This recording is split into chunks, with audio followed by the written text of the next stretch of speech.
Magtanong nga muna tayo sa Bureau of Fire Protection sa kanila hong mga paghahanda ngayong ilang araw na lang. Kulang isang linggo na lang ho ay sasalubong na tayo sa taong 2026.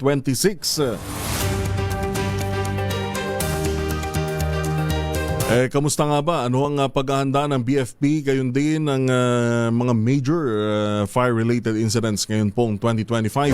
Nasa linya na natin si Fire Superintendent Anthony Arroyo, ang hepe ng Public Information Service at tagapagsalita ng BFP.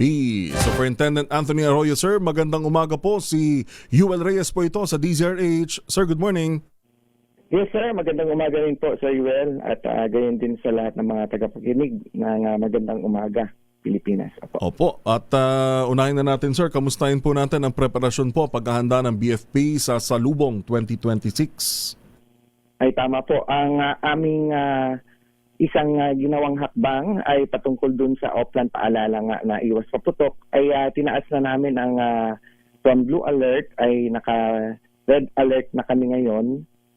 Full alert na po, code red. No? Code red ang tawag namin dyan simula kahapon hanggang Enero 2 at maasahan ninyo ang aming walang kapid na serbisyo, mahigit 3,000 mahigit na fire trucks, mahigit na 500 ambulances at mga rescue vehicles at maasahan nyo ang more than 30,000 strongmen and women from the BFP na naka-assign sa operation.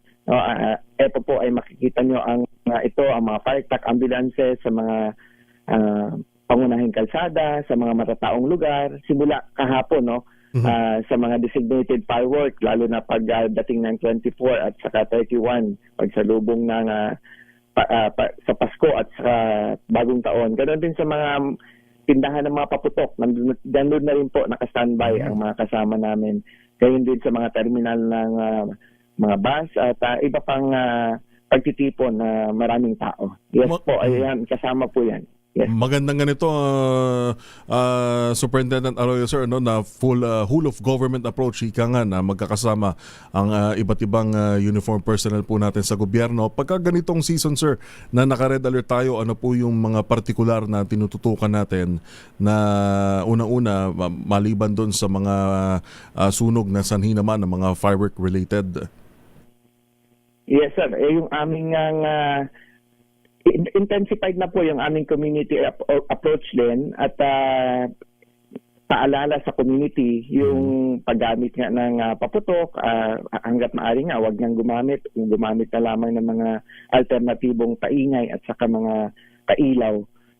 Pero kung hindi talaga maiwasan, yun ang advice namin, gumamit ng mga legal lang kasi may mga na tukoy na ng mga kapulisan natin, lalo na ang mga magbabiolate sa any of the RA 7183, yung firecracker law, ay may face up to 1 year in prison under sa nasabing batas at pwedeng or fine ng 20,000 to 30,000 aside sa Executive Order 28. Yes, yan po yung mga watusi, lolo, boga, o yung mga mahigit 0.2 grams na explosive content at yung mga fuse na less than 3 seconds, yes, 3 seconds na may fuse na sumabog, so pinagbabawal po yun. Kumbaga yung yumayanig na talaga, sir, sa lupa. Yes po, may 0.2 lang po ang pwede below, 0.2 grams. So yun yung mga legal. Pero alam naman natin, maraming kultura ng mga Pilipino. Pagdating talaga ng Kapaskuhan at saka Bagong Taon ay gusto salubungin ito ng maingay. May wit abang, Kaya ang kagandahan din, nabanggit ko kanina, whole of government approach nga, kaya may mga LGU rin tayo na talagang may political will na ayaw nila ng or totally ban ang firecrackers sa kanilang lugar, nagde-designate lang sila ng mga area kung saan pwede, pero halos sa pyrotechnics na lang. Yung manood na lang yung mga nila, constituent. Opo. So far, sir, meron na po ba tayong naitatala na firework-related na sunog naman sa monitoring po natin sa BFP? So sa monitoring natin, although non-conclusive, meron na tayong natalang 17 na firework and pyrotechnics related for this year. Compared yan sa last year, ibig sabihin po, mula January 1 ng 2024 hanggang January 31 ng 2024 ay total of 39. Compared sa taong ito, no, ang monitoring natin sir mula sa January 1 din ng taong ito, pero up to date, no? So 17 lang. So pero non-conclusive nga kasi sasalubungin pa natin yung talagang peak of holiday season, remaining days of this month. Yes po. Opo, bali sa period po na ito, dun sa nabanggit nyo, tama sir, no? 17. Anong area po ito yung pinakamarami po natin? Nationwide na to sir, parang ang pinakahuli ko Tandang 4A ang huli at may na-injured nga doon na isa, no? So wala lang ako specific dito na detail pero I believe kung hindi ako nagkakamali nasa somewhere sa Calabarzon area po. Opo. Bakit daw sir yung mga sunog ngayon madalas may nagbubuwis ng buhay? Ito naman fire cases na sa kabilang banda po ito, no. Yung mga sunog daw po ngayon 2025 mas marami ba ngayong taon compare nito pong at nung nakaraan taon, at least dahil po ngayon ay kulang-kulang 1 linggo na lang ay matatapos na ang taon. So maaari na po ba tayo sir makapag-conclude na mas marami yung naitala nating sunog this year kumpara last year? Kung ang sunog ang pag-usapan, ang last year po ay nasa 21,970 total. 21,970. Yes po. Opo. At ang naulat na namatay nung last year ay nasa 1,311. Dami-dami. Yes po. Sa civilian po yan ha. Sa civilian. O, kasi meron din po sa amin. May 2 kami na namatay sa firefighting operation last year. Opo. Compared sa ngayon, merong totoo yung sa datos yung sa balita nga ninyo na nakuha, no?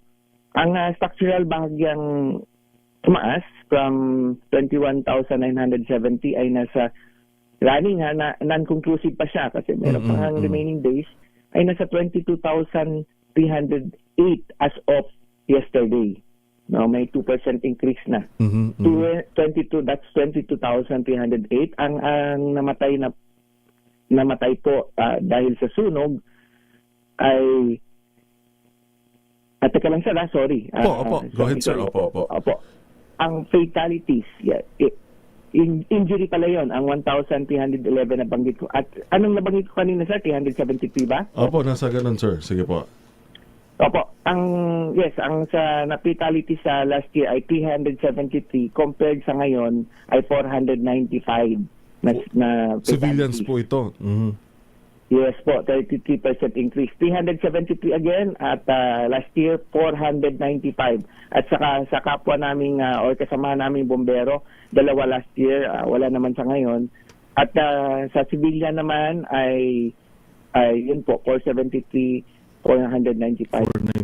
At sa injury, yun yung ko kanina na nagkamali ako, ay injury pala yun. From 1,311 ay meron ng 1,855 na injured civilian. Yes po, from the all fire incident transpired nationwide. Opo, anong factor nito sir? Anong pangunahing, ano po yung nakikita ninyong trend dito na pangunahing sanhi ng sunog ngayong taon? Bahagyan tumaas, dahil po ba to sa mga faulty wiring o mga napabayaan? Yes, exactly, tama, nabanggit ko yan. 22% ang pagtaas diyan dahil sa electrical causes. Andiyan na yung, although not faulty wiring kasi general term, bilang active member rin po ng IIEE, no, yung sama ng mga electrical engineer ay isolated case ang faulty wiring. Kaya ang tamang term dyan yung kung ano talaga ang specific cause ng electrical causes. Halimbawa, overheated, short circuit, o di kaya yung nasunog na kable ng wire, o di kaya halimbawa yung mga appliance naman ang uminit at nag-cause ng sunog, o di kaya yung mga plancha halimbawa na naiwan na nakasaksak. So yan po ang mga category ng electrical causes. So yan po ang talagang pinakamataas namin.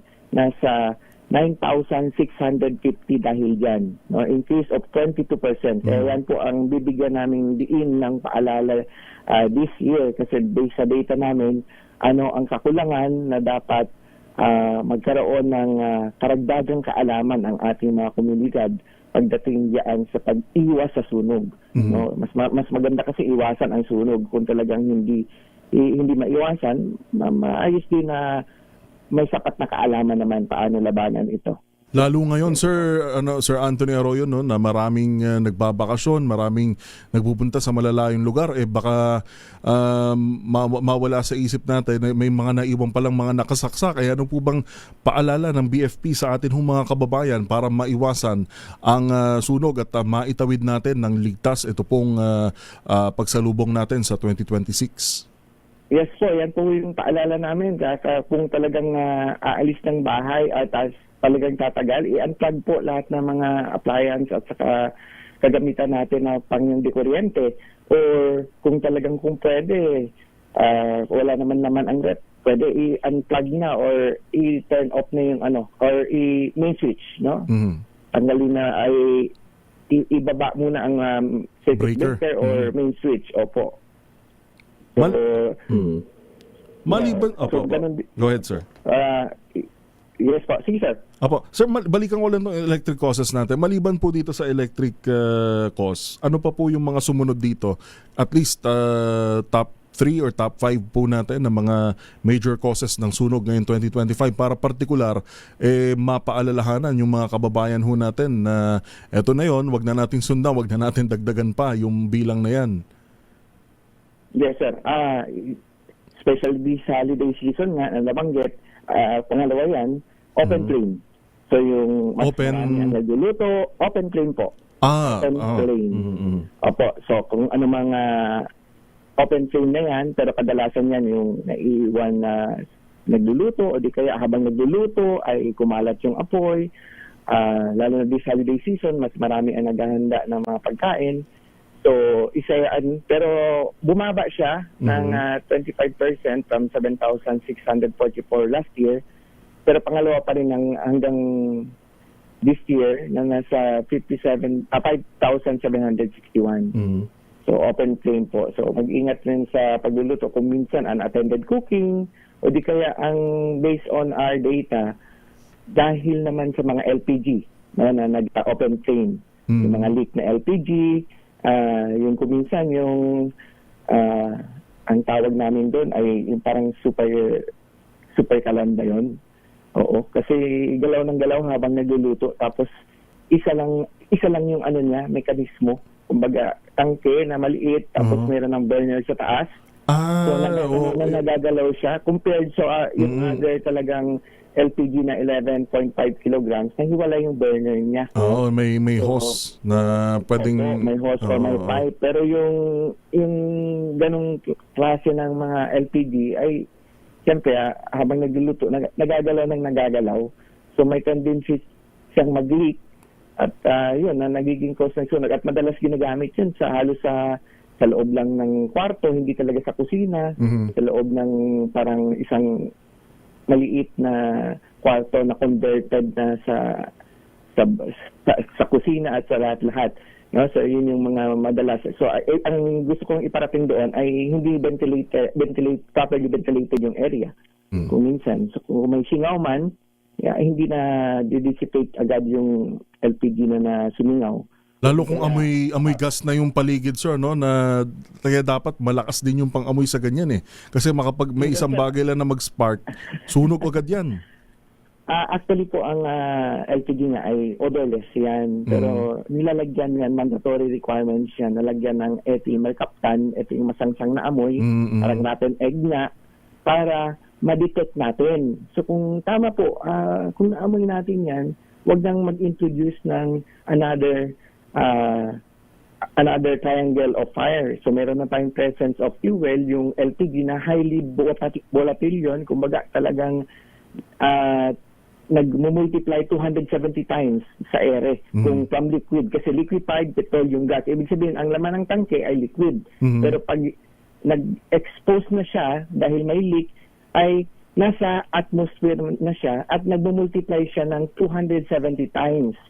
So pag ganun po, andyan na yung fuel sa surrounding, lalo na kung confined, any spark might trigger an explosion. Mm-mm. So ano yung mga spark na pwede doon? Switch ng ilaw, nag-on ng electric fan, o di kaya may katabi doon sa kusina yung rice cooker na nag-automatic off-on. Mhm. No? So any kahit open flame, halimbawa sa katabi may nagluluto rin pala ng another burner. Mhm. So pwedeng parang mitya lang yung apoy, pero dahil ang LPG rin ay mas mabigat sa hangin, so twice ang bigat niya, nandun siya sa babang area, no? So may tendency talaga na pwedeng ma-confine ang LPG. So once na-confine yan, hindi siya properly ventilated, yan yung explosion. Yun na. Bihira Oo. po ang tangke na sumasabog yung tangke, yung mismong tangke, kundi yung leak lang. Yung leak. No, Oo. sumasabog lang yung tangking yan kung halimbawa naiwan yan sa loob ng bahay. Habang nasusunog na yung bahay, naiwan yung tangke, nainitan ng gusto yung tangke, that's the only time na sumasabog yung tangke. Pero Opo. yung kadalasang pagsabog po yung leak na LPG. Apo, panghuli na lang sir, yung butane, safe bang gumamit nun? Yung portable lang na maliliit na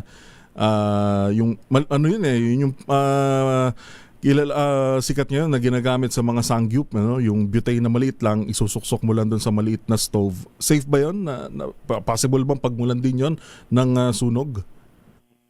Yes po, basta any product naman na pag pinahintulutan ng DTI natin na kung halimbawa gawa yan dito sa bansa natin na may PS sticker or pasado sa product standard, yan po ay okay naman. O di kaya yung any kagamitan na galing sa abroad, so may tatak ICC, no, ay okay yan sa DTI. So ang amin dyan, binabantayan lang namin talaga kung safe naman ang paggamit. So far naman, safe naman siya basta yung lehitimong mga ganyan, no? Mga brand. Available sa market na talagang pinapahintulutan ng ating kasamahan sa DTI.